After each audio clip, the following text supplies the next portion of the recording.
बिस्मिल्लाहिर्रहमानिर्रहीम। Chapter number 3 के बाद आज जो हम चैप्टर स्टार्ट करने जा रहे हैं बेटा, वो है chapter number 2, scalars and vectors. बच्चों को स्केलर्स से ज़्यादा डर नहीं लगता, वेक्टर्स से ज़्यादा डर लगता है, घबराए हुए होते हैं, फिर ये वेक्टर्स बड़े प्रॉब्लम क्रिएट करते हैं। हालांकि वेक्टर्स बहुत ईजी टॉपिक है, बहुत ही ईजी आसान तरीके से पढ़ने वाला, समझने वाला टॉपिक है।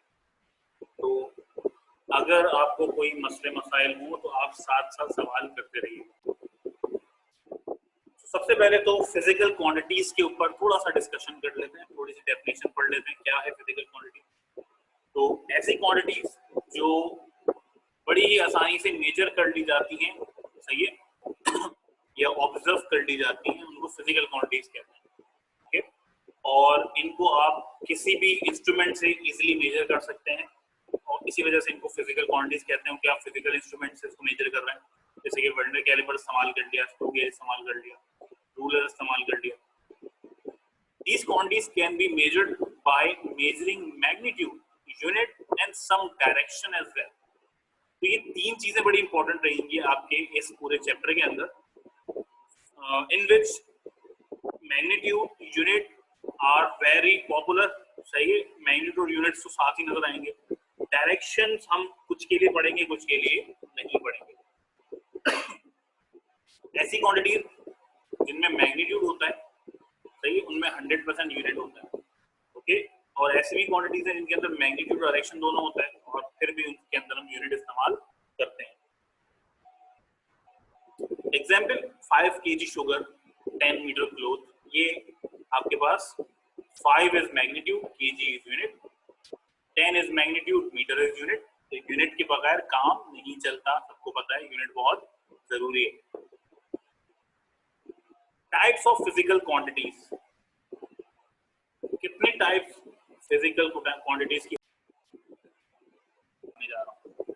हम फिजिकल क्वांटिटीज को दो तरह से पढ़ते हैं। एक आपके पास होता है बेस क्वांटिटी और ड्राइव क्वांटिटी वाला कॉन्सेप्ट, वो भी फिजिकल क्वांटिटीज की टाइप है, बेस क्वांटिटीज और ड्राइव क्वांटिटीज। और एक जो टाइप है उसमें आप मैग्नीट्यूड और यूनिट्स और डायरेक्शन को देख के क्वांटिटीज को डिफरेंशिएट करते हैं, जिसमें आपके पास आ जाता है scalar quantities and vector quantities. अभी जो हम पढ़ेंगे according to chapter, it is scalar and vector quantity. दो टाइप्स होती हैं, पहली स्केलर और दूसरी वेक्टर। स्केलर क्वांटिटीज कैसी क्वांटिटीज होती है बेटा? ये वो क्वांटिटीज हैं जो बड़ी आसानी से मेजर कर ली जाती हैं, जिनका मैग्नीट्यूड होता है और जिनको हम यूनिट से जाहिर करते हैं। Okay, those quantities which can be easily described by magnitude and their unit is called scalar quantity। यानी अगर मैं खाली इनका मैग्नीट्यूड और यूनिट लिख दूं तो आप पहचान जाएंगे भाई इसका काम पूरा हो गया। सही, काम पूरा होने का मतलब समझ में आ गया कि भाई आपने क्या बताया। या कह सकते हो quantities which can be specified by number having appropriate units are called scalar quantities। These can be add, subtract, multiply and simple arithmetic rules। Okay, तो इनको सॉल्व करना बड़ा आसान होता है। जैसे कि ऊपर भी एग्जांपल दी है मैंने, सही, तो कुछ एग्जांपल यहाँ पे भी है।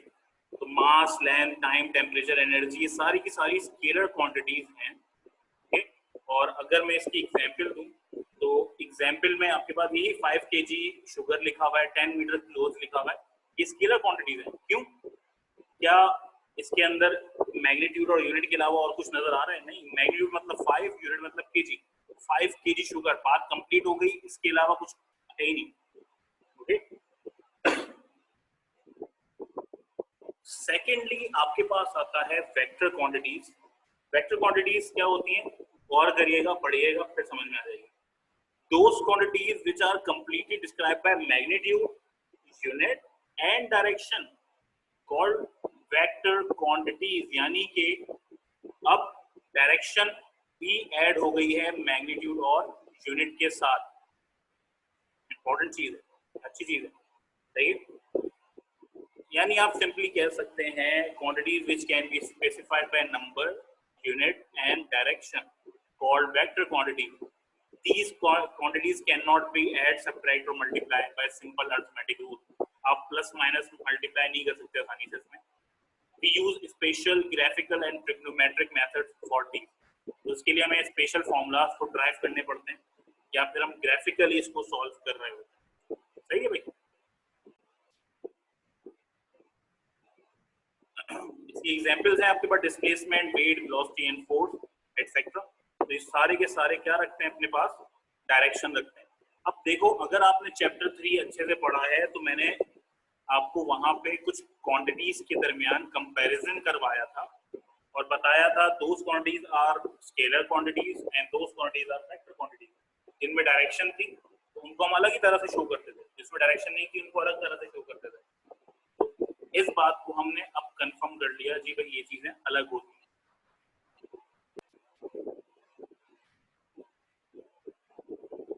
वेक्टर्स को आप अब चैप्टर के अंदर हमें वेक्टर्स पे ज़्यादा ध्यान देना है, लेकिन स्केलर भी पढ़ेंगे. खैर वेक्टर्स को रिप्रेजेंट कैसे करोगे. तो vector representation is of two types, there is symbolic, दूसरी ग्राफिकल. दो तरह से आप डिफाइन कर सकते हो, दो तरह से दिखा सकते हो वेक्टर क्वांटिटी कैसे नजर आती है. तो सिंबलिक रिप्रेजेंटेशन क्या है. Symbolically vectors are represented by capital letters with an arrow above or below the vector or by making the letter bold. दो तरह है आपके पास सिंबलिक रिप्रेजेंटेशन भी. या तो आप लेटर कैपिटल बनाने के बाद ऊपर एरो हेड लगा दें या फिर उस लेटर को बोल्ड में बना दें. ठीक है, इस तरह से. फॉर एग्जांपल दिस, या तो ए के ऊपर देखो मैंने वेक्टर लगाया है या फिर ए को आप क्या कर दो, बोल्ड कर दो. दोनों ही वेक्टर में शुमार किए जाएंगे, लेकिन हम नॉर्मली ये वाली कंडीशन इस्तेमाल करते हैं जिसके ऊपर एरो हेड लगा हुआ है. तो आप इसको ज्यादा प्रेफर करेंगे, एरो हेड वाले. सही है बेटा. If A is a vector then A और A represent the magnitude of A. अब ये क्या बोल रहे हैं, ये ए करे आ रहा है हमारे. अच्छा, मैंने क्यों कहा कि वेक्टर वाली ही चीज को इस्तेमाल करना, आसानी बता दो. आसानी ये हो जाएगी कि आपको डायरेक्शनल और नॉन डायरेक्शनल क्वांटिटीज में फर्क करने में आसानी हो जाएगी. तो आप कोशिश करिएगा जहां वेक्टर आए उसके ऊपर एरो हेड लगाना आप लाजमी समझ लें. जो एरो हेड नहीं लगाएगा वो जहन्नुम में जाएगा. सही है, दोज़ख में जाएगा, वो पहली बता रहा है. हाँ, ये दोज़ख में जाने वाली बात इस वजह से करिए लोग डर जाए भाई दोज़ख में नहीं जाना, वेक्टर लगा देना. खैर, अगर मैं मैग्नीट्यूड शो करना चाहूँ तो मैग्नीट्यूड को शो करने का क्या तरीका है. या तो आप वेक्टर हटा दें, जैसे कि मैं भी हटाने वाला हूँ, या तो आप वेक्टर हटा दें या फिर वेक्टर को हटाए बगैर. फॉर एग्जाम्पल मैंने कहा बेटा मैग्नीट्यूड लिखना है, तो आपने गलती से ए के ऊपर ना वेक्टर लगा दिया. अब उसको मैग्नीट्यूड कैसे बनाऊं, तो बड़ा आसान है. या तो आप वेक्टर हटा सकते हैं तो मिटा दें वेक्टर को, नहीं मिटा सकते तो जो वेक्टर लगाया हुआ है आपने उसके दोनों तरफ ना जो वैल्यू है ये बार ड्रॉ करते हैं, जैसे कि यहाँ पे हुई है, तो भी ये वेक्टर का मैग्नीट्यूड कहलाएगा. मैग्नीट्यूड को शो करने के भी कितने तरीके हो गए, दो तरीके हो गए. एक सिंगल ए, सही है, या फिर बार्स के साथ है जिसको हम मॉड कहते हैं या मॉड्यूलस कहते हैं. सही है, तो आप वेक्टर वाले ए को इन मॉड्स के साथ रख दीजिएगा.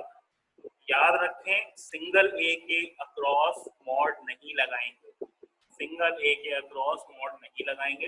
या तो ए लिख दो या फिर वेक्टर वाले ए के साथ मॉड लगाओगे, वरना ये सब चीजें अजीबोगरीब हो जाएंगी. सही, चले. ग्राफिकल रिप्रेजेंटेशन क्या है इसकी बेटा.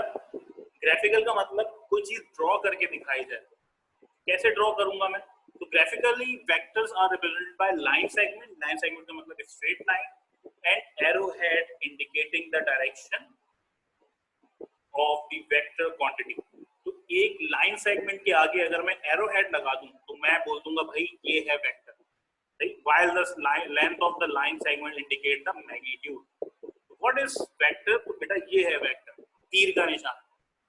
सही है, तीर का निशान इज बेसिकली वेक्टर का निशान.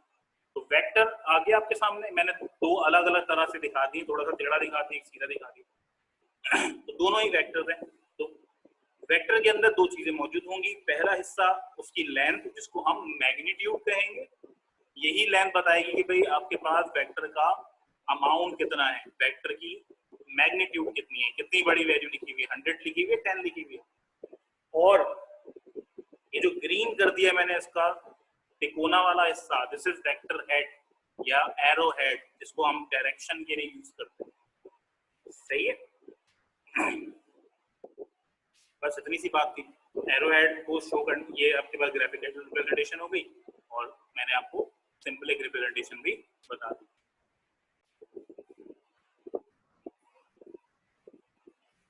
अब टाइप्स की बात करते हैं, कितने टाइप्स के वेक्टर्स होते हैं। अगेन मैट्रिक लेवल पे हमने बहुत कम टाइप्स पढ़ी थी, वजह क्या है, हमें इतना डीपली इसको नहीं पढ़ना था। ओके, यहाँ पे हमें हर टाइप के वेक्टर्स को डिस्कस करना है, चाहे डेफिनेशन के तौर पे, लेकिन समझना जरूर है। तो वेक्टर्स की बहुत सारी टाइप्स हैं। सबसे पहला vector null vector, zero vector. सही है, नल का मतलब ऐसा वेक्टर जिसका मैग्नीट्यूड नहीं है। सही है, जिसका आंसर आखिरी में जीरो आ जाता है। अब वेक्टर ओ जीरो नहीं है, ओ है, जिसको हमने डायरेक्शन दी हुई, देखो वेक्टर है ना भैया, ऊपर एरो लगा हुआ है।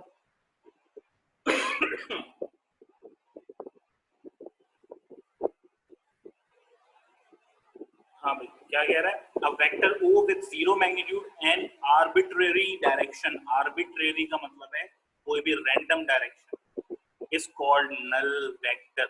यानी किसी भी डायरेक्शन में हो बट उसका मैग्नीट्यूड ना हो। सही है, किसी भी डायरेक्शन में हो कोई मैग्नीट्यूड ना हो। जैसे कि मैंने ये ड्रॉ किया, अगर आ रहा है रेड कलर का, जो मैंने एक एरो ड्रॉ करा है, नीचे भी एक और ड्रॉ करा है, क्या इसकी कोई लेंथ नजर आ रही है आपको? नहीं। क्या इसकी डायरेक्शन नजर आ रही है? जी। तो अगर लेंथ हो बट लेंथ ना हो बट डायरेक्शन के लिए हेड लगा हुआ हो उसका, तो आप कहेंगे sir it is a null vector, जिसके पास कोई मैग्नीट्यूड मौजूद नहीं है। Okay, a null vector is generally represented by, it may be obtained subtracting two equal vectors। Null vector को आप नॉर्मली जो डिफाइन करते हैं वो जीरो वेक्टर्स की वजह से करते हैं। सही, यानी आप नल वेक्टर को जो रिप्रेजेंट करेंगे वो नॉट से भी कर सकते हैं, आपकी मर्जी है। सही, यहाँ पे नॉट अगर असल में बनेगा नहीं, फाइव बनता है नॉट के लिए। ओके, फाइव वाला जो आपके पास सिंबल है ना, वो नॉट के लिए बनता है, तो वो कहलाता है नल वेक्टर। सही बेटा, अभी नहीं है तो फजूल में भी यहाँ पे बनेगा नहीं। यूनिट वेक्टर की बात करते हैं। यूनिट वेक्टर क्या होता है? यूनिट का मतलब है यहाँ पे वन। सही है, तो a vector in any direction with unit magnitude is called unit vector. Unit का मतलब मैंने क्या बताया बेटा आपको? वन बताया है। ऐसा वेक्टर जिसका magnitude equal to one unit हो। ओके, जिसका magnitude equal to one unit हो। अब ये वन यूनिट क्या होता है? यूनिट की जगह पे कोई भी यूनिट इस्तेमाल कर सकते हो, 1 centimetre, 1 kilometre, 1 KG, 1 Newton, blah blah blah so on, जितना लगाना चाहो, लेकिन आंसर वन हो। तो 1 यूनिट आपके पास अगर आंसर है तो वो वेक्टर आपके पास क्या है? वो यूनिट वेक्टर है। सही है, for example A will be the unit vector if A और मैग्नीट्यूड ऑफ ए, सही है, इक्वल टू वन। सही है, यानी ये वाला वेक्टर एक यूनिट वेक्टर है अगर इसका मैग्नीट्यूड किसके बराबर हो जाए? वन के बराबर हो जाए। इस बात को हमने लिख के भी दिखा दिया। Unit vectors are generally represented by placing a cap above a vector. A vector actually is a product of its magnitude and direction। ये क्या कहने की जरूरत बात कर रहे हैं, जरा गौर करिएगा।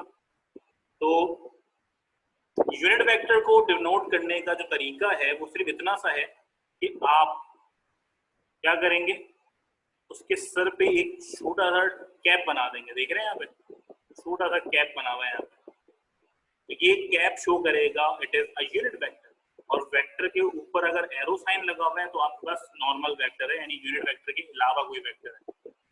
सही बेटा, इसको भी नहीं भूलना। अगर इस यूनिट वेक्टर के ऊपर तो भी नहीं लगाओगे तो बड़ा मुश्किल वाला मामला हो जाएगा। सही, इसको डिटरमाइन कैसे करना है कि भाई मुझे यूनिट वेक्टर फाइंड आउट करना है, तो सबसे आसान तरीका, जो वेक्टर आपको गिवन होगा आप उसको डिवाइड कर दीजिएगा उसी के मैग्नीट्यूड के साथ, आपके पास यूनिट वेक्टर आ जाएगा। तो it is a ratio between vector and magnitude of a vector. सही है बेटा, फॉर्मूला याद रखिएगा, न्यूमेरिकल्स में इस्तेमाल होगा बेटा। रेक्टेंगुलर यूनिट वेक्टर या फिर ऑर्थोगोनल यूनिट वेक्टर, दोनों की बात है। रेक्टेंगुलर का मतलब है आपके पास जो साइड्स हैं वो एक दूसरे के परपेंडिकुलर है या 90 डिग्री का एंगल बना रही हैं एक दूसरे के साथ। सही, कुछ इस तरह से बताता हूँ, ड्रॉ करके बताता हूँ। तो आपके पास दो साइड्स हैं, तो आपस में अगर वो 90 डिग्री का एंगल बना रही हो, देख रहे हो ये आपस में 90 डिग्री का एंगल बना रही है, बोथ आर ऑर्थोगोनल, ये ऑर्थोगोनल बनाते हैं लाइन, या फिर आप कह सकते हो बोथ आर रेक्टेंगुलर। सही है बेटा, 90 डिग्री का एंगल बनेगा तो रेक्टेंगुलर या फिर ऑर्थोगोनल का नाम दे सकते हैं आप इसको।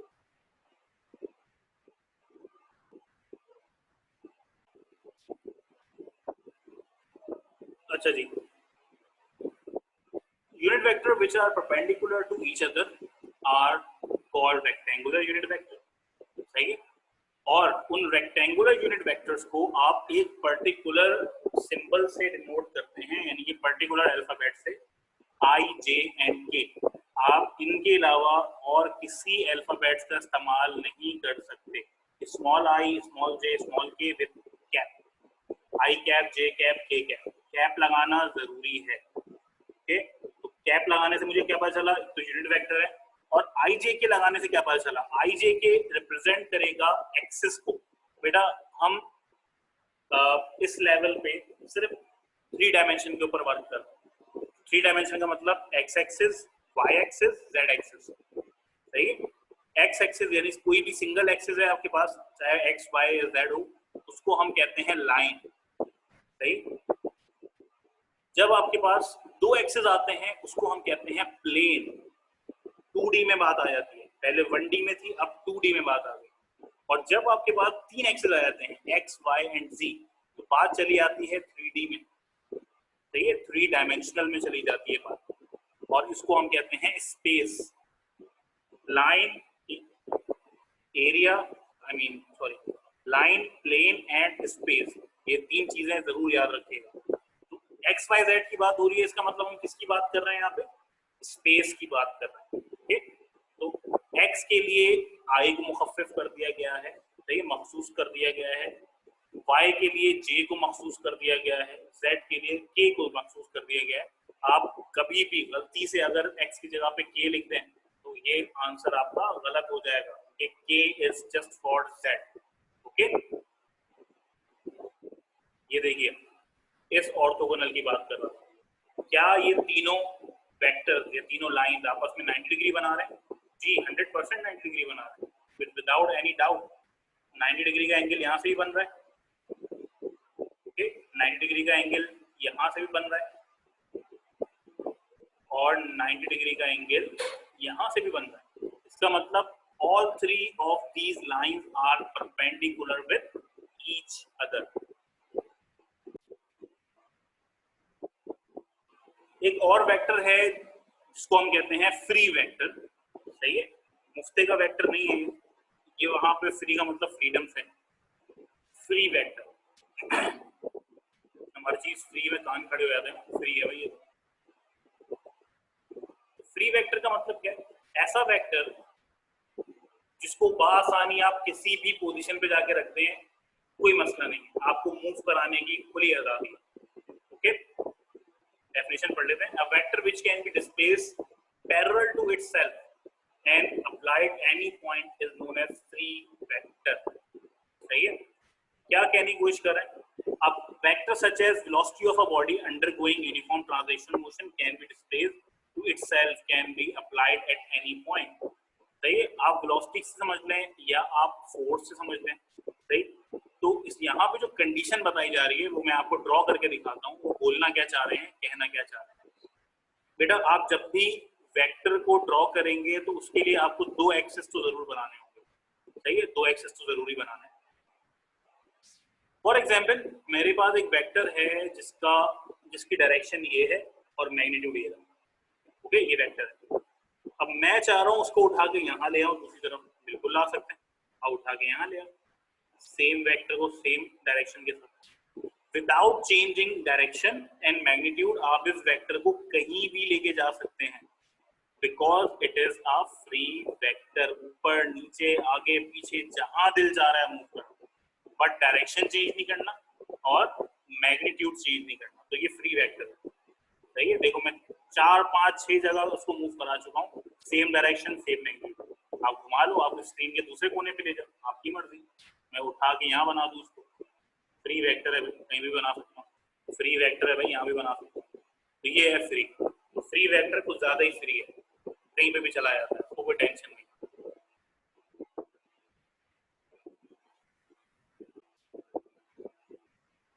अच्छा जी, उसके बाद है नेगेटिव और positive vector. Negative vector of a vector equal to magnitude but opposite in direction to the given vector. अब फिगर जो मैं बनाने जा रहा हूँ फिगर ये रही, सही है, फिगर बनी भी नहीं है, मैं बनाऊंगा। तो एक वेक्टर जिसको मैंने नाम दिया ए, सही है भाई, ये बोल्ड वाला ये समझ लो उसको कि उसके ऊपर अभी वेक्टर में लगा नहीं सकता। अगर मैं इसी का बिल्कुल सेम मैग्नीट्यूड वाला अपोजिट में वेक्टर, इसके यानी कि कह सकते हो उसके पैरेलल कोई वेक्टर ड्रॉ कर दूं बट अपोजिट इन डायरेक्शन, तो बेटा ये इसका नेगेटिव ऑफ अ वेक्टर कहलाएगा, सही है। इसको आप शो भी नेगेटिव वेक्टर के साथ करेंगे। क्या करेंगे? नेगेटिव वेक्टर के साथ शो करेंगे, नेगेटिव साइन के साथ। This is the negative of a vector, same magnitude but opposite direction. What is position vector? Sorry, a vector which is used to indicate any point from its origin. Okay, तो वो कहलाता है position vector, जिसको हम small r से with vector sign show करते हैं, सही है भाई। अब कैसे बात हो रही है, ये नीचे वाली दो आप इनको भूल जाए, समझ लो कि इस नीचे मैंने कुछ लिखा ही नहीं है, जरा गौर करिए। मैं आसानी के लिए 2 डायमेंशनल चीजें ही बनाऊंगा, 3 डायमेंशन के लिए प्रॉब्लम हो जाएगी। बेटा आपके पास जहां पे ये वेक्टर्स या आप कह सकते हो कि लाइंस मिलती हैं, यहाँ पे मिल रही है ना, यहाँ पे मिक्स हो रही है, आके मैं बॉक्स बना के दिखा देता हूँ, सर्किल बना के, इस जगह पे आके लाइंस मिल रही हैं, इसको हम कहते हैं ओरिजिन। ठीक है, तो ओरिजिन से आप कोई वेक्टर ड्रॉ करें किसी भी पॉइंट को शो करने के लिए। फॉर एग्जाम्पल ये पॉइंट है, ये पॉइंट है, यानी कि एक बंदा है वो पहले इस वाले पॉइंट में था, मूव करके यहाँ आ गया, फिर यहाँ आ गया। तो मुझे ड्रॉ करके वेक्टर बताना है कि उसकी पोजीशन क्या है। तो मैं वेक्टर ड्रॉ करूंगा भाई, ये रहा बंदा, उसकी पहली पोजीशन। फिर मैं ड्रॉ करूंगा भाई, ये रहा दूसरा बंदा, उसकी दूसरी पोजीशन। और मैं फिर ड्रॉ करूंगा भाई, ये रहा तीसरे पॉइंट उसका।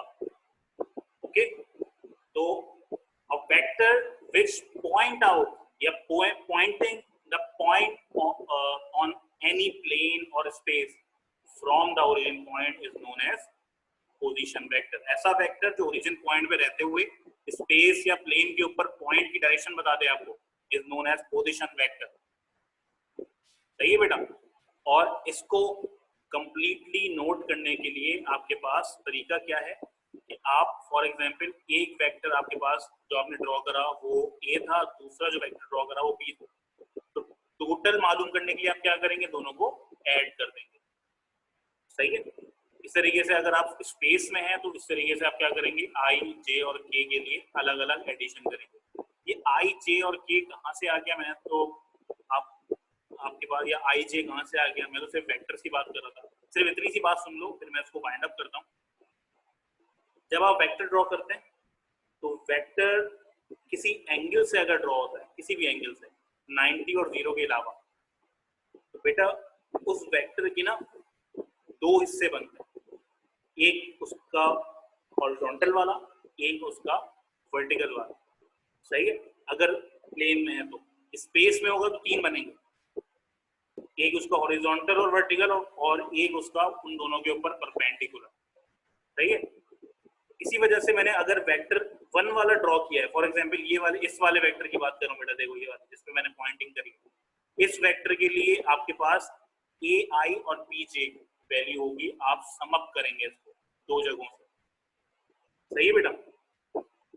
तो बेटा टाइम मेरे पास 30 सेकंड रह गए, तो आज के लिए मैं इस टॉपिक को यहीं तक रखता हूँ। इंशाल्लाह कल हम इसको आगे बढ़ाएंगे और आगे वाले टॉपिक को डिस्कस करेंगे। तो थैंक यू।